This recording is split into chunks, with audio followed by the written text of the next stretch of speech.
जय हिंद स्टूडेंट्स। तो आज की इस वीडियो के अंदर हम LCM HCF of algebraic expressions जो हमारा टॉपिक है उसके 2023 के फर्स्ट और सेकंड पेपर के 24 के फर्स्ट और सेकंड पेपर के क्वेश्चन जो है वो अपने करने वाले हैं। तो कोई ज़्यादा क्वेश्चन नहीं है। 2023 के फर्स्ट पेपर के अंदर तो कोई क्वेश्चन नहीं आया। 2023 के सेकंड पेपर में 2 क्वेश्चन आए थे। 2024 के फर्स्ट पेपर में 1 क्वेश्चन था और 2024 के सेकंड पेपर में आपके पास भी 1 क्वेश्चन था। मतलब इस वीडियो के अंदर अपने टोटल 4 क्वेश्चन करने जा रहे हैं, जिनमें से 2 क्वेश्चन 23 के हैं और 2 क्वेश्चन आपके पास 24 के हैं। शुरू करते हैं पहले क्वेश्चन के साथ। तो अगर किसी के पास ये करेक्शन नहीं की हुई तो इसको करेक्शन कर ले। ए सी इंटू एक्स का स्क्वेयर आएगा। ये अपना पहला क्वेश्चन है। तो आपको जो दोनों एक्सप्रेशंस दे रखे हैं, पहले मैं वो दोनों एक्सप्रेशंस लिख लेता हूँ। A C X cube plus B C X square plus A D X square plus A C D X plus B D X plus मेरे पास है बी सी डी। और दूसरा आपके पास आ जाएगा A D X cube plus A C X square plus B D X square plus B C X plus A C D X plus B C D. और ये थोड़ा सा एच सी एफ लिखा हुआ है, एच सी एफ की बात कर रहा है, एच सी एफ। चलो देखो, इन दोनों का अपने को एच सी एफ पूछा है कि इन दोनों का एच सी एफ क्या होगा, इसके बारे में आपसे पूछा गया। तो गौर से देखो कहाँ से शुरू करें। सबसे पहले इस कांस्टेंट टर्म को देखता हूँ, B C D B C D, ठीक है। एक्स क्यूब और एक्स स्क्वेयर में से एक्स स्क्वेयर कॉमन आएगा, एक्स स्क्वेयर और एक्स में से एक्स कॉमन आएगा, और यहाँ पर आपके पास कोई कांस्टेंट नंबर कॉमन आएगा। तो अगर मैं कांस्टेंट टर्म को देखता हूँ बिल्कुल लास्ट वाली को, तो आप देख सकते हो इन दोनों में क्या कॉमन आ सकता है। इन दोनों में कॉमन आ सकता है बी डी, और बी डी अगर मैं कॉमन लूँगा तो मेरे पास x प्लस डी बचेगा, और x प्लस डी तो कोई फैक्टर कहीं पर आ ही नहीं रहा, ठीक है। इसका मतलब इन दोनों में से कुछ कॉमन लेना ठीक नहीं है। तो फिर कॉमन किस में से ले। अगर मैं इन दोनों में से कुछ कॉमन लेता हूँ तो कॉमन मेरे पास c आ रहा है और एक्स स्क्वेयर आ रहा है, और अगर मैं सी एक्स स्क्वेयर को कॉमन लेता हूँ तो पीछे मेरे पास ए एक्स प्लस बी आ रहा है। अब मैंने कोशिश करनी है कि हर एक में ए एक्स प्लस बी कॉमन आ जाए। हाँ भाई, अगर मैं इन दोनों की बात करूंगा तो इसके अंदर ए एक्स को अगर मैं कॉमन लूंगा तो पीछे डी एक्स आ रहा है, ठीक है। और अगर ए डी एक्स को कॉमन लूंगा तो सिर्फ एक्स आ रहा है, पर मुझे ए एक्स चाहिए कॉमन में, ए एक्स मुझे बचा हुआ चाहिए। तो ए एक्स को अगर आप छोड़ दोगे तो ए एक्स को छोड़कर पीछे बच गया डी एक्स, तो आपने डी एक्स कॉमन लेना है। अब डी एक्स किस किस में से कॉमन आ सकता है, इसमें से और इसमें से। और जब मैं डी एक्स कॉमन लूंगा तो पीछे मेरे पास ए एक्स प्लस बी बच गया। उसके बाद इसमें से और इसमें से जो कॉमन आ रहा है ले लो कॉमन। तो मेरे ख्याल से सी डी कॉमन आ रहा है, तो पीछे आपके पास बच गया ए एक्स प्लस बी। और इसको देखकर आप कह सकते हो कि पूरे में ए एक्स प्लस बी कॉमन आ रहा है, उसके अलावा जो फैक्टर पड़ा है पड़ा रहने दो। सेम ये चेक कर लो कि ए एक्स प्लस बी दूसरे में भी कॉमन आ रहा है, आपके पास डी ऑप्शन आपका आंसर हो जाएगा कि दोनों में कॉमन फैक्टर ए एक्स प्लस बी होगा। आप देख सकते हो, अगर इन दोनों में अगर मैं एक्स स्क्वेयर के साथ ए कॉमन लेता हूं तो डी एक्स बचेगा, लेकिन डी एक्स तो कहीं पर है ही नहीं। इसका मतलब इन दोनों में कॉमन लेना ठीक नहीं है। एक्स स्क्वेयर वाला इसके अलावा ये पड़ा है, तो इन दोनों में कॉमन लो जो ले सकते हो। तो मैंने इन दोनों में कॉमन लिया डी एक्स स्क्वेयर, तो पीछे मेरे पास बच गया ए एक्स प्लस बी। उसके बाद ये जो दोनों बच गए, इसमें क्या कॉमन आएगा, मुझे ए एक्स चाहिए, बचा हुआ सी एक्स है, तो सी एक्स कॉमन लो। तो इसमें से और इसमें से सी एक्स कॉमन लोगे तो पीछे बचेगा ए एक्स प्लस बी। और लास्ट वाले दोनों में से अगर सी डी कॉमन लोगे तो पीछे बचेगा ए एक्स प्लस बी। तो आप कह सकते हो कि सर पूरे में से ax प्लस बी दोबारा कॉमन आ रहा है, तो ax प्लस बी एक ऐसा फैक्टर है जो दोनों में आ रहा है, और जो दोनों में आता होता है वही मेरा HCF होता है। तो डी ऑप्शन इस क्वेश्चन का मेरे पास आंसर है, डी ऑप्शन। ठीक बात है, समझ आ गई होगी बात। डी ऑप्शन आपके पास यहाँ पर आंसर रहेगा। आगे चलते हैं। इसके बाद नेक्स्ट मेरे पास क्वेश्चन कौन सा है, एक सेकंड। ठीक है, ओके है, इसके अंदर तो कोई दिक्कत नहीं है। हाँ, ए एक्स प्लस बी बिल्कुल ठीक है। कहीं C X square plus D X plus C D में तो कुछ कॉमन नहीं आ रहा एक्स्ट्रा, क्योंकि पीछे जो फैक्टर बचेगा वो C X square plus D X plus C D आ रहा है। कहीं इस क्वाड्रेटिक के तो फैक्टर नहीं हो रहे, इस क्वाड्रेटिक के फैक्टर नहीं हो रहे। चलो कोई बात नहीं, बिल्कुल ओके। ठीक है, आगे चलते हैं।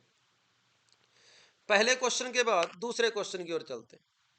इन दोनों का मेरे से एलसीएम पूछा, तीनों का, इसका, इसका और ये लास्ट वाले का। तो ठीक है भाई, एक्स की power 4 plus X square Y square plus Y की पावर 4। अलजबरा के अंदर एक आपको फॉर्मूला याद होगा। अलजबरा के अंदर ये एक फॉर्मूला होता है अपने पास जो हम काफ़ी पढ़ा करते हैं, ये वाला। तो ये फॉर्मूला यहाँ पर अप्लाई कर दो। तो यहाँ आप देखोगे तो X square plus X Y plus Y square into X square minus X Y plus Y square, कुछ ऐसा आ जाएगा। जब X cube plus Y cube क्या फैक्टर करोगे तो ये बनेगा एक्स प्लस वाई, उसके अलावा X square minus X Y plus Y square होगा। और जब आप X cube minus Y cube के फैक्टर करोगे तो वो X minus Y, X square plus X Y plus Y square बनेंगे। अब आप इन तीनों का एलसीएम लेना है, एलसीएम। तो देखो ये वाला फैक्टर ऑलरेडी इसके अंदर आ गया, ये वाला फैक्टर ऑलरेडी इसके अंदर आ गया। तो इनका एलसीएम क्या बनेगा, ये फैक्टर इंटू ये फैक्टर इंटू ये फैक्टर इंटू ये फैक्टर, क्योंकि ये दोनों फैक्टर तो ऑलरेडी इनके अंदर आ चुके हैं। तो मेरा एलसीएम बनेगा इस पूरे का मल्टीप्लाई इंटू इस पूरे का मल्टीप्लाई, इसका मतलब इन दोनों का मल्टीप्लाई, और इन दोनों का मल्टीप्लाई कर दो, मेरे पास सीधा सीधा एलसीएम आ जाएगा जो कि x की पावर 6 माइनस वाई की पावर 6 हो जाएगा। करो चेक। यहाँ पर दो ऑप्शन दे रखे हैं तो थोड़ी बहुत इसके अंदर चेक कर लेना। ठीक है, बुक के अंदर मैं इसके अंदर करेक्शन कर दूंगा अगर बुक के अंदर कोई गड़बड़ है तो।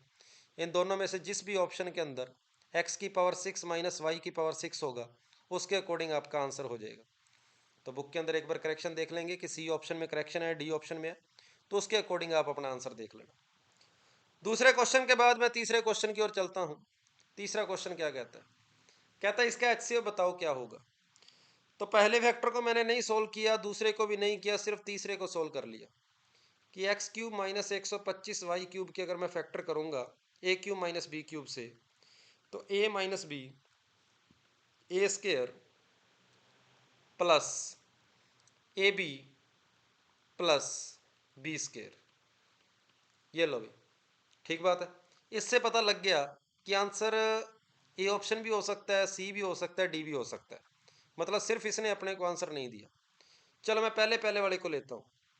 एक्स की power 4 minus 13 X square Y square minus 300 Y की पावर 4।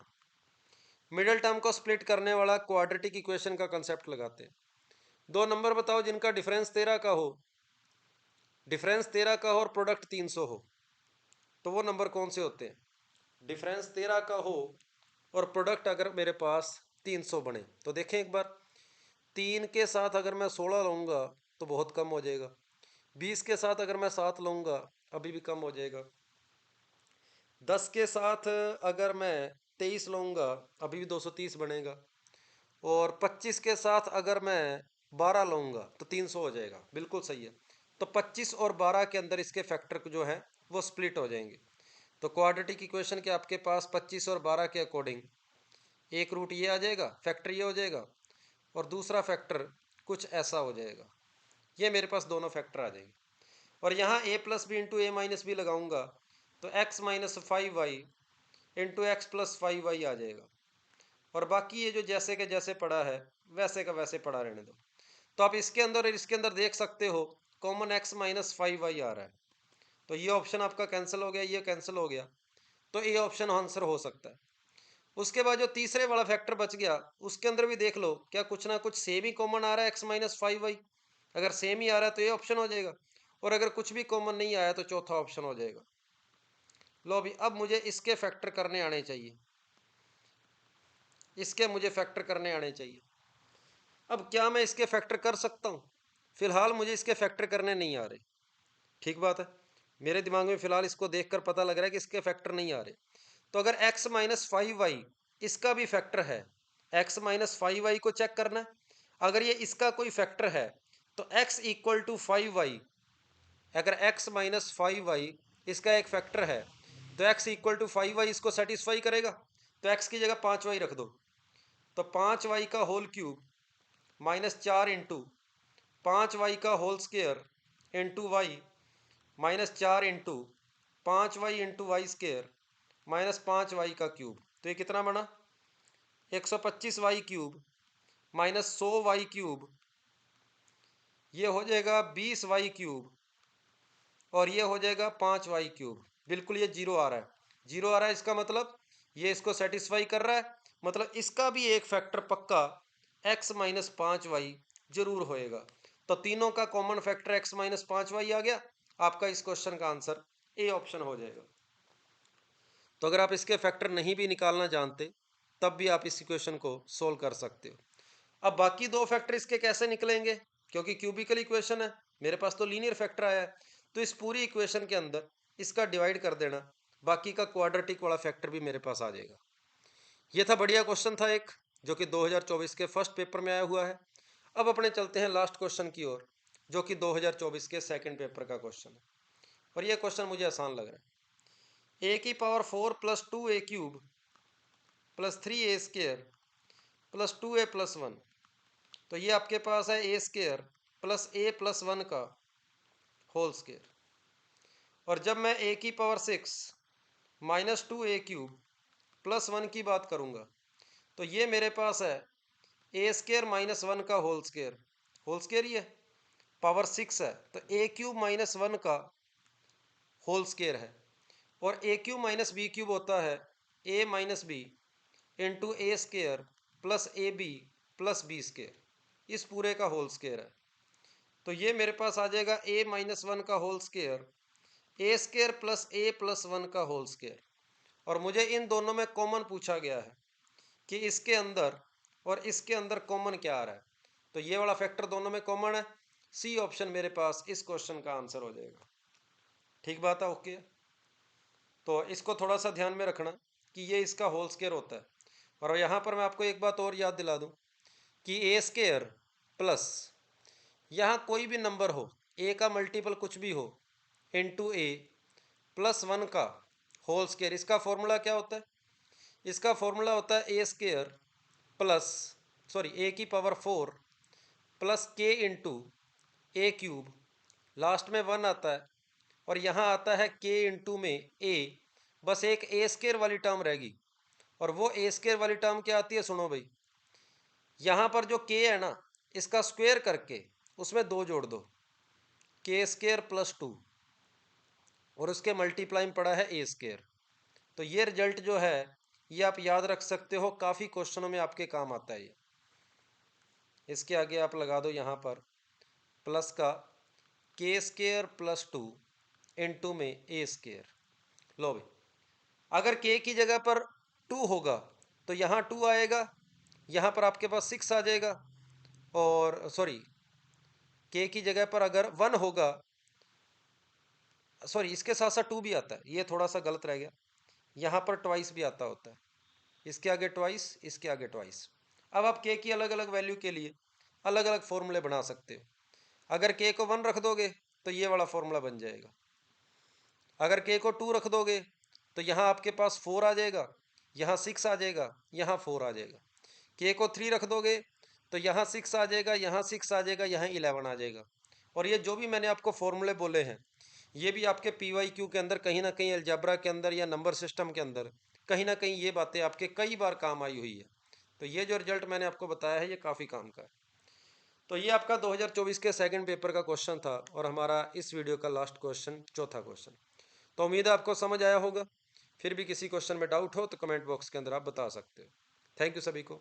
जय हिंद।